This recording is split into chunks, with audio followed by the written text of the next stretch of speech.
3.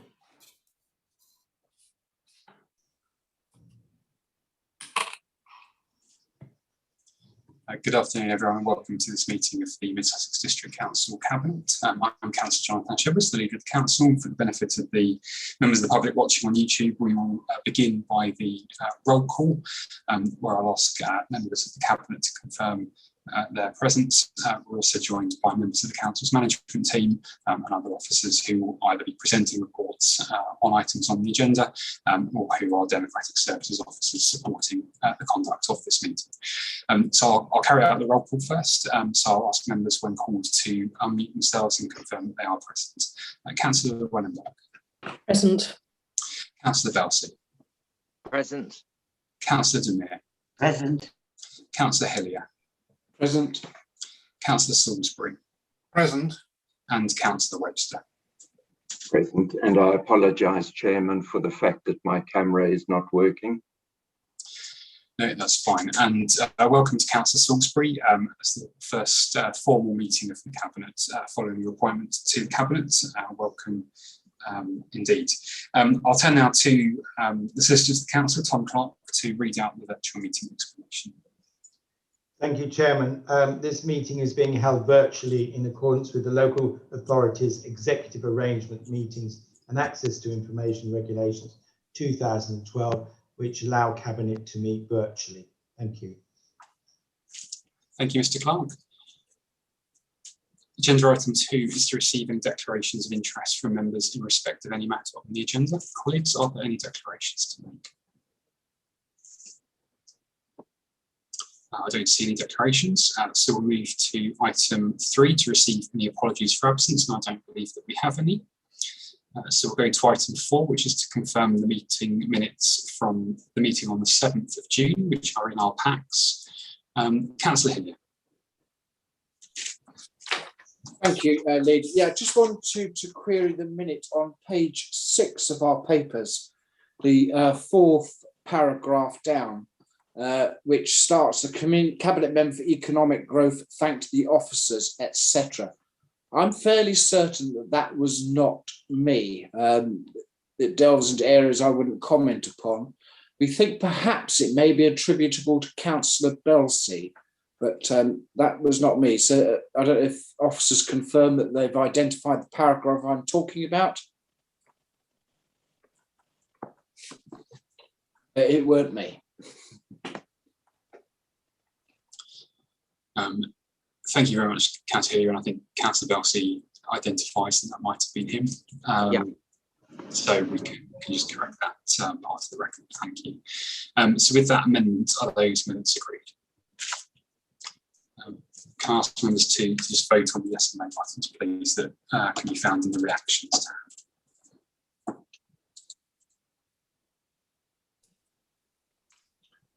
Thank you. Those minutes are agreed. Councillor Salisbury, I presume you haven't voted because you weren't a member of that meeting. That's correct, Leader. Thank you. That takes us on to item 5, to consider any items the leader agrees to take as urgent business. I haven't got any. So that takes us to item 6, Budget Management 2021-22, Progress Report, April and May. And I will just draw members' attention to the tabled amendment to Appendix B relating to the capital justification for the Rural Connectivity Project. I'll go to Peter Stewart, Head of Corporate Resources, to introduce the report. Thank you, Chairman. Yes, as you say, this is the first budget management for the year. Covers only the period April to May 21, but it does at least establish a position effectively for the start of the year, and if you like, mop up any knowledge we already have about things that will affect us in the year. And as the report says in the summary page, paragraph 2, the first thing that amendment for the year is the possible pay increase, a pay award. We had taken our lead from the Chancellor, actually, at the time, saying that the public sector would see pay restraint for the year. And so we'd budgeted for no increase, 0% for our staff. As it turns out that now we've actually, we understand that an offer of 1.5% has been made, admittedly rejected by the union side. So, but for prudence, we have allowed for 1.5%. So that's the £141,000 in this financial year. And of course, that will also feed into further financial years as well, as you'll see later in the year when we come to do our budget forecasts. Other than that, the report is pretty much set out as it is. But we know that the income compensation scheme will finish at the end of June. You'll notice from the table at table 1 that even though we have adjusted our income projections for the year, so they are, in other words, beneath those that we for 2021. So we've reduced our income projections. Even then, we're not on some of those income lines, we're not seeing those reduced projections coming through either. So uncertain times ahead. Because we have the leisure reserve in place, it does mean that actually our projected forecast overspend right now is only £143,000. But I have to say, I fully expect that to change as the year unfolds. The other thing to mention is, I will pass over to my colleague, Mr. Simon Hughes, in a second, but the justification form at Appendix B for the Rural Connectivity Project, that, as you say, has been replaced with an up-to-date version, but the commensurate changes were not made because the report was already out there in our budget management report. So table 3, for example, I haven't got a page here, it's table 3, it sits between paragraphs 50 and 51, if that helps. If you add in the £612,000, which you're authorising to spend on the research and innovation at fibre ring of 612,000, that changes that column total to 5923 millions, and the revised programme total in paragraph 51 will stand at 13.137 million, and that obviously an increase of £612,000 on the 12,525 as printed. These changes will be made and minuted so you know where you stand, but all the explanation for the increase is in the Appendix B, if members would like to hear from Mr. Hughes at this point. Thank you. Thank you.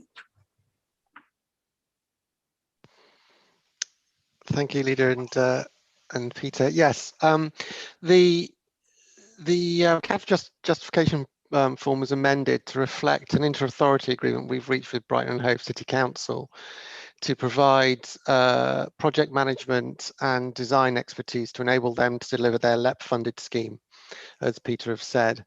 All those costs are recovered, so although there's an additional £612,000, that is completely recovered by us, including some additional costs for our programme management and design.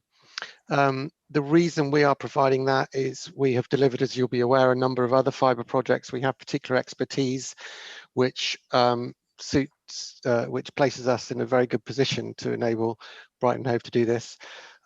Critically, it also links our fibre networks to this network in Brighton Hove, and that means we can leverage investments with digital and technology innovators, particularly the Brighton Digital Exchange and the Digital Catapult, which is one of 5 other digital catapults in the country which focus on supporting developing business.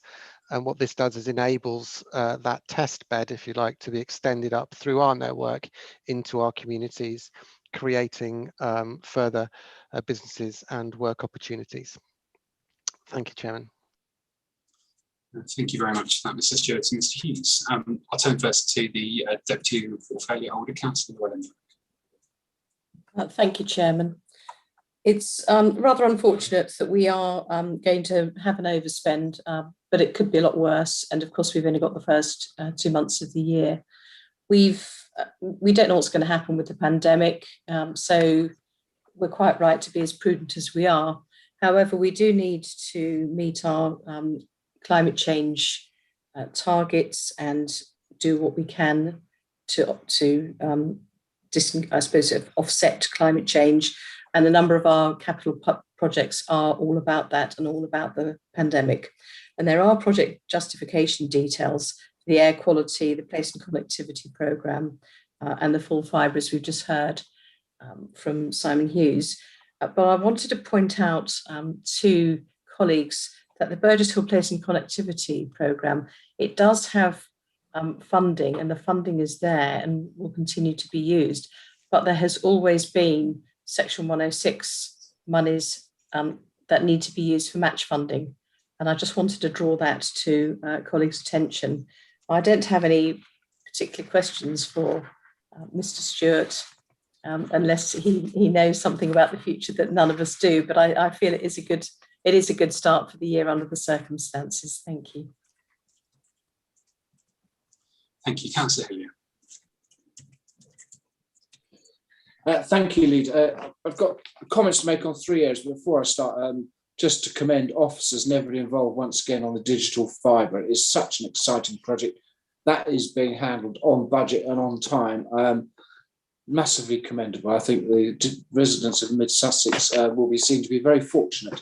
The 3 things I just wanted to comment on. First of all, on page 11, bullet point 8, this is about car parking income. Probably to reiterate, Peter Stewart, just to put a bit of a health warning on this, particularly the loss in relation to season tickets. It is early days. It is so hard to know just how and if this kind of income is going to bounce back. I think the officers have demonstrated throughout that their foresight has been fairly accurate. But I'm just kind of putting a very light health warning on that 70% loss. It could be worse. We could be hopeful and see it gets better. A question I have is in relation to the green waste bins. Sorry, that's so far. In bullet point 16, the bottom of page 12, we see that we have an income stream that is below target at around 15k. And then when on the capital programme on page 15 at 42, we see that we've overspent on the purchase of green bins. So I'm kind of struggling to understand if we've got more green bins out there than was budgeted. Just an explanation, please, on the loss. I imagine it could be the COVID break, but I would just like to understand that, please. And then the other one is at point 36, which is at the bottom of page 14. This is in relation to extending the local council tax support scheme. This is obviously massively welcome, particularly people in my ward, but probably everywhere. Is this statutory? Is this something that Mid Sussex has made a decision on and taking rather on their own? Those are my questions. Thank you.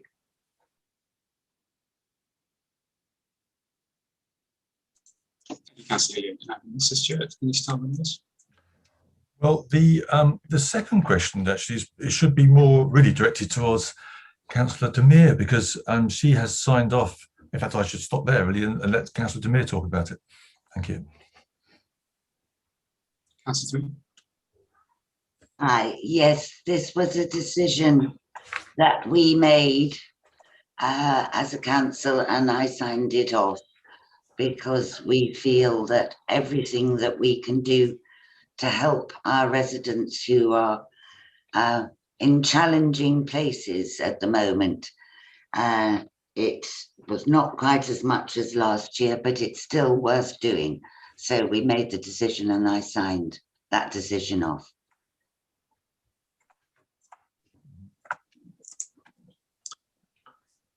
And the first question, which we're taking second, is around the. I think it is logical. It may be that the Assistant Chief Exec can actually mention this, but I think it is possible to undershoot your income whilst also spending on bins for the future. I think that may be the simple explanation, but maybe Ms. Holmes can maybe elucidate. Okay, thank you, Leader. Thank you, Peter. No, nothing more to add. That is exactly right. This is a profiling matter. We obviously try to profile the income. Doesn't always work that way. But the good news in this is that we've taken early delivery of some bins, so we are well placed to recoup that income.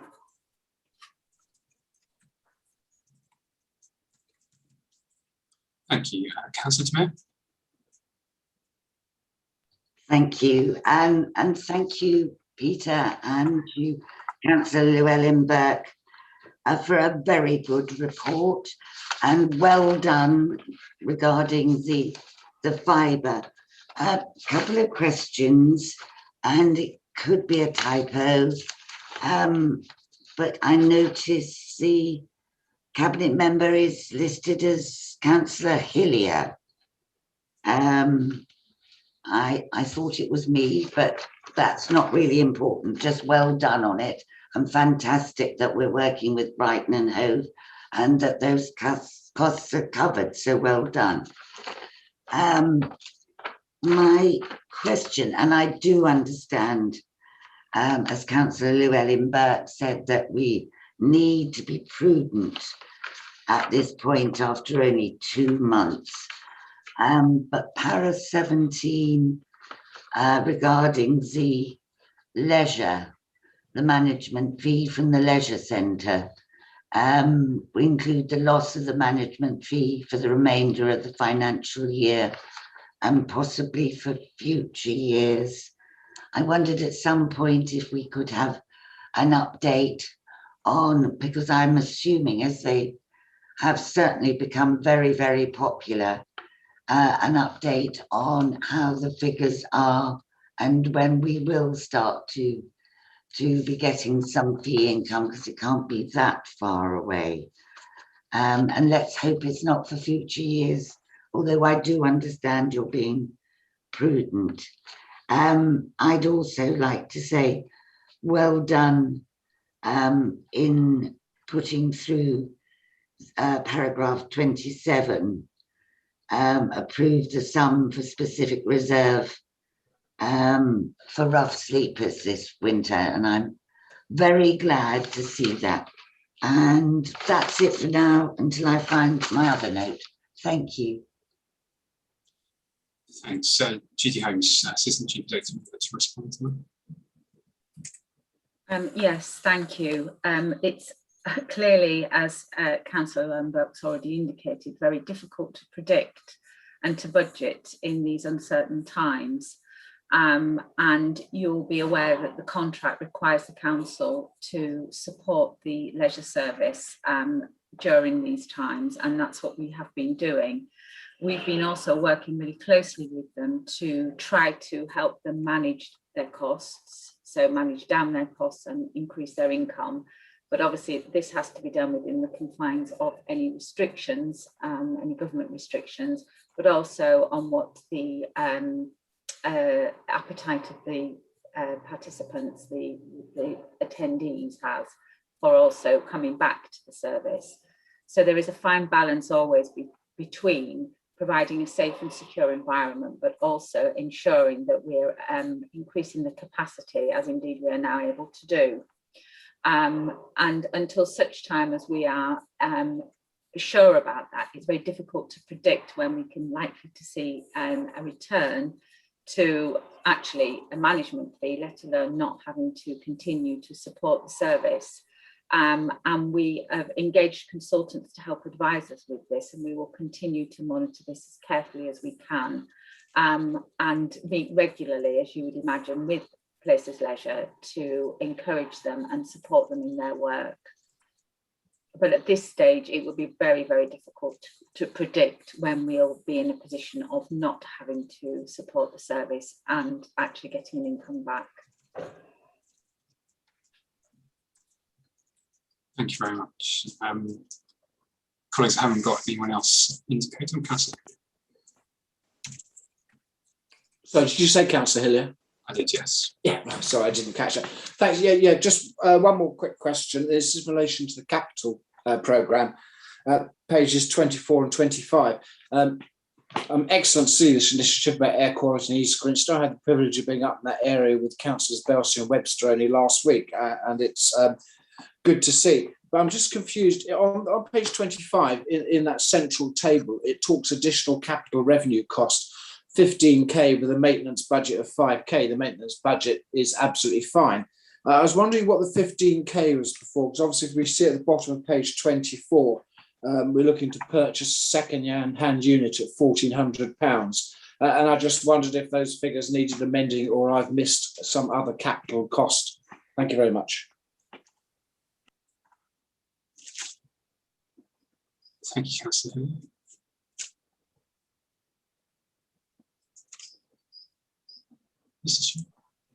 Sorry, it is. Oh yes, I see. So what we're saying is there's an inconsistency between the two parts of the report, isn't there? Yes.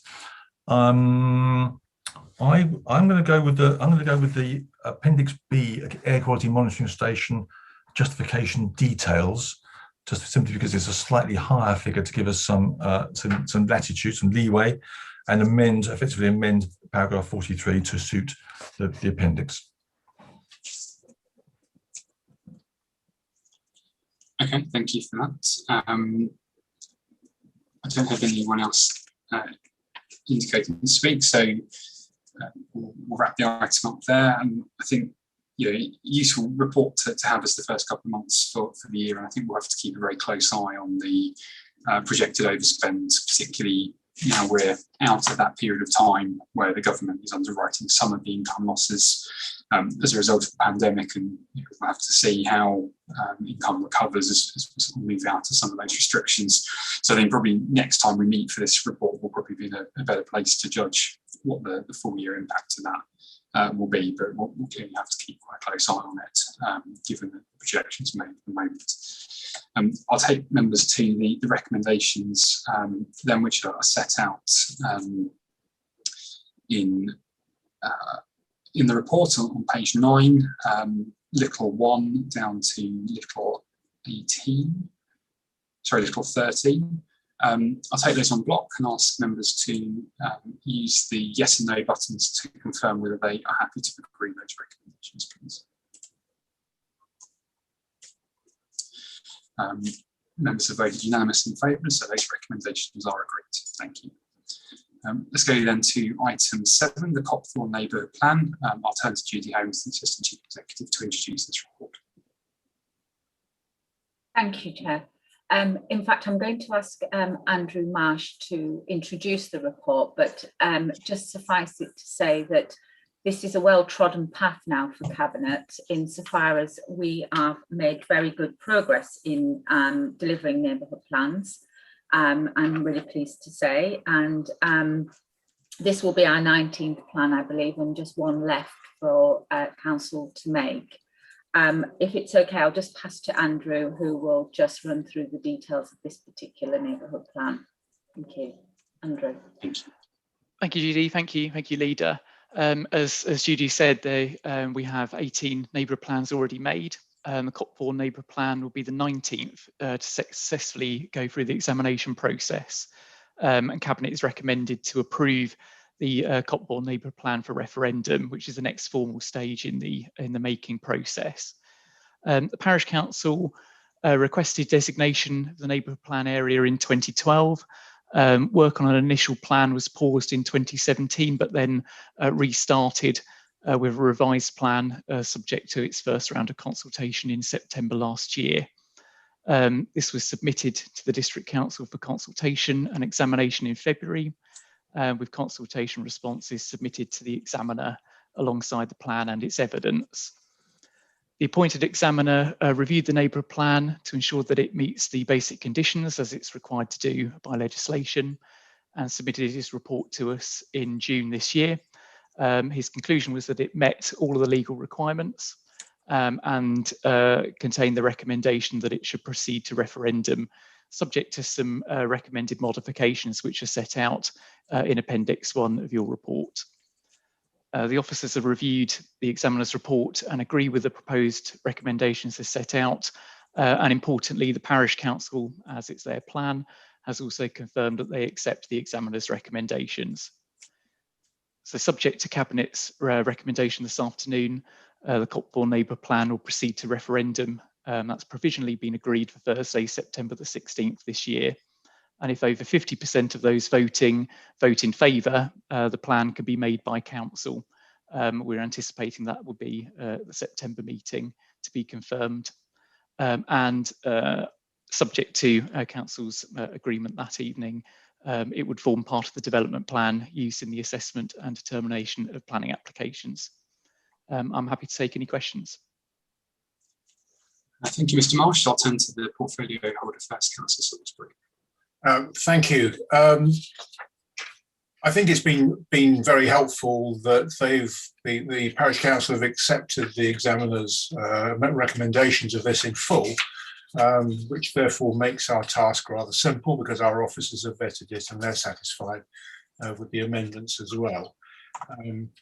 I think it's good to see yet another neighbourhood planning plan come through, even though I think we're all aware that all of these plans are going to be subject to newer documents that will be coming down the road with the government frantically writing stuff at the moment. But a good parish initiative, which I welcome, and I'm sure that we'll see good outcomes from all of the parish plans for the future.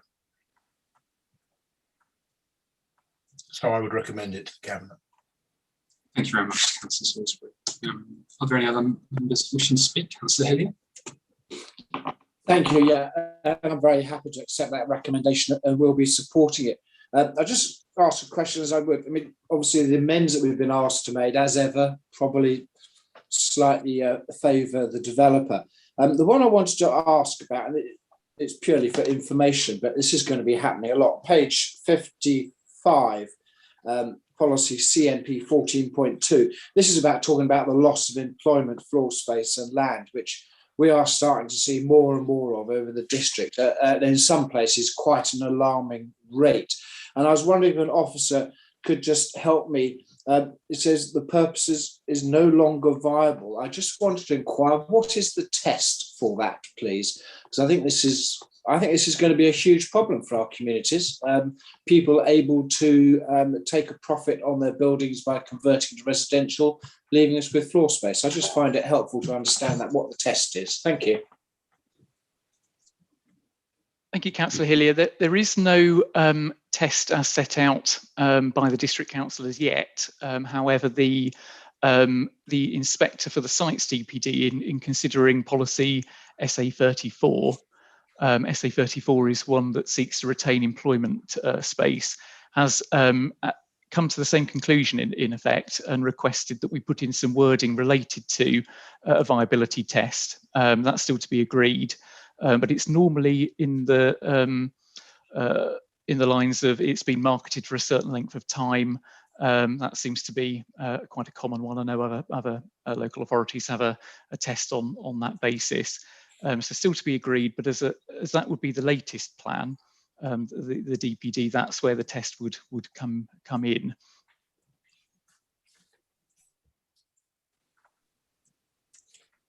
Thank you for that. I haven't got any other colleagues indicating to speak, so I'm going to turn to the recommendations that are set out in the report on page 29, which the Cabinet formally accepts the examiner's recommended modifications to the Copthorne Neighbourhood Plan to enable the plan to proceed to referendum, and agrees to publish the decision statement as set out in Appendix 1 of the report. And I'll ask Cabinet members to vote using the yes and no buttons, please.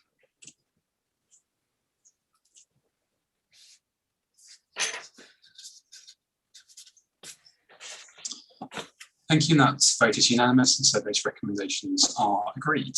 That brings us to the end of today's agenda, so I'll close the meeting at 4:31 and thank everyone for their attendance. And if I can just remind members to remain in place while the live feed is ceased. Thank you.